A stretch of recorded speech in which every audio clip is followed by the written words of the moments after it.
Hello बच्चों, let's read the question. Right the equation of the lines drawn in following graph. Also find the area enclosed between them. बच्चों, इस question में एक figure दे रखा है. इस फिगर से सबसे पहले हमें जो लाइंस दे रखी हैं पी क्यू आर एस, इनके लिए इक्वेशंस लिखनी है. इसके अलावा इन लाइंस से जो एरिया इनक्लोज हो रहा है उसका एरिया हमें निकालना है. तो दैट मीन्स सबसे पहले की कॉन्सेप्ट डिस्कस करते हैं. की कॉन्सेप्ट बच्चों, यहाँ पर हम लोग तीन कॉन्सेप्ट यूज करेंगे. पहला concept, equation of a line parallel to x axis. यानी एक्स एक्सिस के पैरेलल अगर कोई लाइन है तो उसके लिए जो इक्वेशन होती है that is y is equals to any constant. ये इक्वेशन होती है equation of a line parallel to x axis. Similarly अगर हम बात करें equation of a line parallel to y axis, ये होती है x is equals to any constant. That means equation of a line parallel to x axis y is equals to any constant and equation of a line parallel to y axis is x is equals to any constant. और जो last concept हम apply करेंगे इस question में, area of a square equals to side का square. These three concepts will be applied in this question. तो सबसे पहले क्वेश्चन में देखते हैं हमें जो इक्वेशंस फाइंड आउट करनी है. यहाँ पर जो फिगर में देखें तो हमें चार लाइंस दे रखी हैं. Lines R P Q R and S. ये चार लाइंस हैं, इनकी इक्वेशंस हमें फाइंड आउट करनी है. तो सबसे पहले हम बात करते हैं लाइन पी की. लिखेंगे, देख रहे फिगर अगर हम देखें तो यहाँ फिगर से स्पष्ट है जो ये लाइन पी है ये है parallel to x axis. Line P is parallel to x axis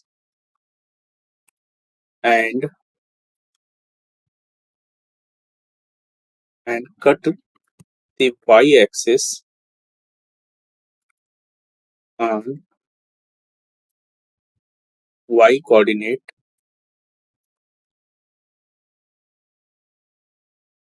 -4. अगर हम ग्राफ देखें तो ग्राफ में जो लाइन P है ये x एक्सिस के पैरेलल है और y एक्सिस को -4 पॉइंट पे कट कर रही है.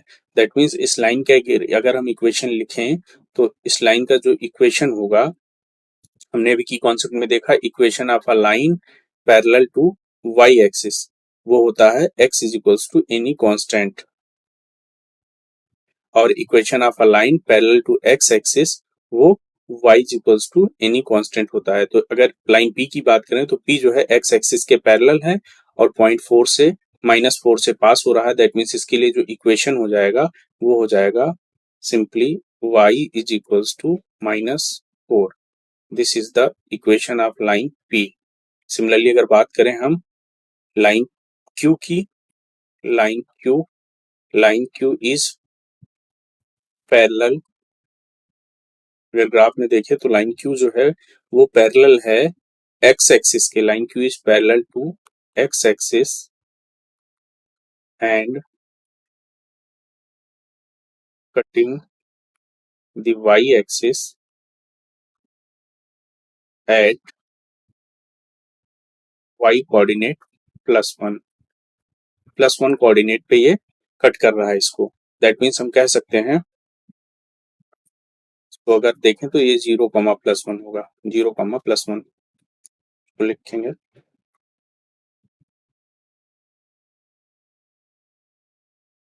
तो लिख सकते हैं. अगर हम कोऑर्डिनेट की बात करेंगे तो ये एट 0, 1 होगा. दैट मीन्स वाई कोऑर्डिनेट 1 हो जाएगा. तो अगर हम इस इक्वेशन के इस लाइन की इक्वेशन लिखेंगे तो equation of line Q is y is equals to 1 हो जाएगा. Y is equals to 1. इसी तरह अगर हम बात करें लाइन आर की, line R is parallel to y axis line R जो है ये वाई एक्सिस के पैरेलल है एंड पासिंग टू पॉइंट, किस पॉइंट से पास हो रहा है, पासिंग थ्रू पॉइंट्स -2, 0, -2, 0 से पास हो रहा है। दैट मीन्स इस लाइन की इक्वेशन की अगर बात करें तो यहाँ एक्स एक्सिस की वैल्यू, एक्स कोऑर्डिनेट की वैल्यू -2 है, तो इस लाइन की जो इक्वेशन हो जाएगी x is equals to -2। This will be the equation of line R. Similarly अगर बात करें लाइन एस की, line S is parallel to y axis के पैरेलल है एंड पासिंग थ्रू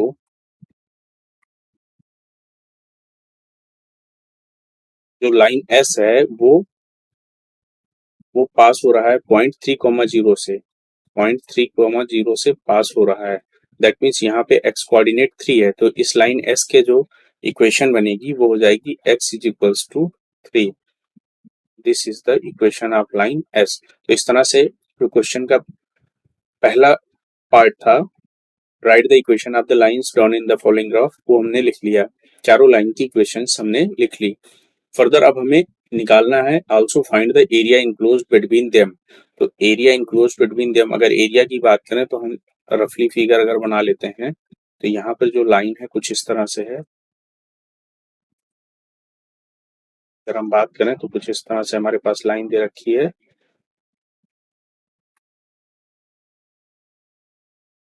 ये हमारा एक्स एक्सिस है, एक्स एक्स डैश, और ये वाली एक्सिस है वाई वाई डैश। ये हमारे पास लाइन दे रखी है, line P, line Q, line R, sorry this is the line S. ये हमारा लाइन एस है, this is the line R and this is line S. तो इस तरह से हमें चारों लाइन दे रखी है। अगर हम बात करें तो ये लाइन आपस में जो इंटरसेक्ट कर रही हैं, अगर हम बात करें तो इस पॉइंट को हमने ले लिया A B C and D. तो बात करें find the area enclosed between them, यानी इन चारों लाइन के बीच जो एरिया बन रहा है वो इस स्क्वायर का एरिया होगा, area of square A B C D. This is the area enclosed by them.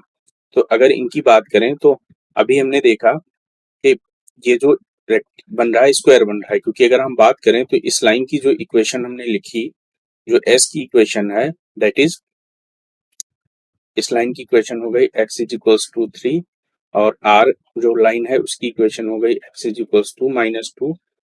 इसी तरह अगर हम बात करें लाइन p की जो इक्वेशन है, वो लाइन p की इक्वेशन हमने लिखी y is equals to -4, y is equals to -4, और लाइन q की जो इक्वेशन है that is y is equals to 1। तो अगर हम बात करें तो पॉइंट c के जो कोऑर्डिनेट्स होंगे लिखेंगे कोऑर्डिनेट्स ऑफ पॉइंट ए। अगर हम पॉइंट ए के कोऑर्डिनेट की बात करें तो जो पॉइंट ए के कोऑर्डिनेट्स हो जाएंगे वो हो जाएंगे, ये लाइन है y is equals to -4 and x is equals to -2। That means ये लाइन हो जाएगा, इसके कोऑर्डिनेट हो जाएंगे -2, -4। सिमिलरली अगर पॉइंट बी की बात करें तो पॉइंट बी के कोऑर्डिनेट हो जाएंगे, लाइन है हमारे पास y is equals to -4 and x is equals to 3, that means 3, -4। Similarly अगर हम बात करें सी की, तो जो सी के कोऑर्डिनेट्स हो जाएंगे, सी की लाइन है, सी जो है इंटरसेक्शन है लाइन एस और क्यू का, एस के लाइन है x is equals to 3 and y is equals to 1, that means 3, 1। Similarly अगर पॉइंट डी की बात करें तो इसके कोऑर्डिनेट्स हो जाएंगे -2, 1। तो इस तरह से हमें ए बी सी डी के कोऑर्डिनेट्स मिल गए। तो अगर हम बात करें एरिया इनक्लोज्ड बिटवीन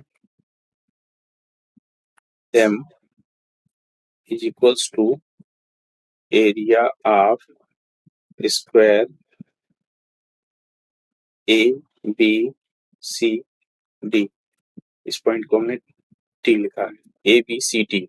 तो इस तरह से जो स्क्वायर बनेगा ए बी सी डी एक स्क्वायर है। इससे स्क्वायर क्यों कह रहे हैं, क्योंकि अगर हम बात करें तो साइड इक्वल हो जाएंगी, क्योंकि अगर ये पॉइंट -4 है, अगर पॉइंट ए के कोऑर्डिनेट्स है -2, 4, दैट मीन्स ये लेंथ हो गई -2। इसी तरह अगर इधर की बात करें तो ये लेंथ हो जाएगी हमारे पास, बी के कोऑर्डिनेट्स हैं 3, -4, दैट मीन्स 3। तो यानी पूरी लेंथ अगर ए बी की बात करें तो ये हो जाएगी 5। इसी तरह अगर इस लेंथ की बात करें तो यहाँ पर सी के जो कोऑर्डिनेट्स हैं 1 है, वाई कोऑर्डिनेट 1 है और बी के वाई कोऑर्डिनेट -4 है, तो ये लेंथ भी हमारे पास 5 आ गई। तो इस तरह से हम देख रहे हैं कि इस स्क्वायर की जो साइड है, सिमिलरली अगर हम बात करें तो सी डी भी हमारे पास 5 यूनिट आ जाएगी और सिमिलरली ए डी लेंथ जो है ये भी 5 यूनिट आ जाएगी। तो इस तरह से अगर हम बात करें तो area of square A B C D is equals to side का square, that means we can say that A B का स्क्वायर, ए बी की वैल्यू है 5, 5 का square that means 25 square unit. इस तरह से अगर हम बात करें फाइनल आंसर की, तो फाइनल आंसर अगर हम बात करें तो equation of line P, line P के लिए जो इक्वेशन बनेगी अभी हमने देखा हो जाएगा y is equals to -4। Similarly equation of line Q, Q के लाइन की बात करें तो y is equals to 1। Equation of line r that is x is equals to -2.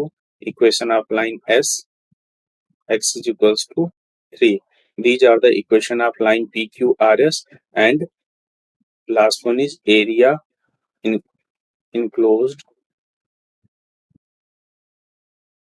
between them is equals to 25 square unit. I hope you all understood it well. Thank you and all the best.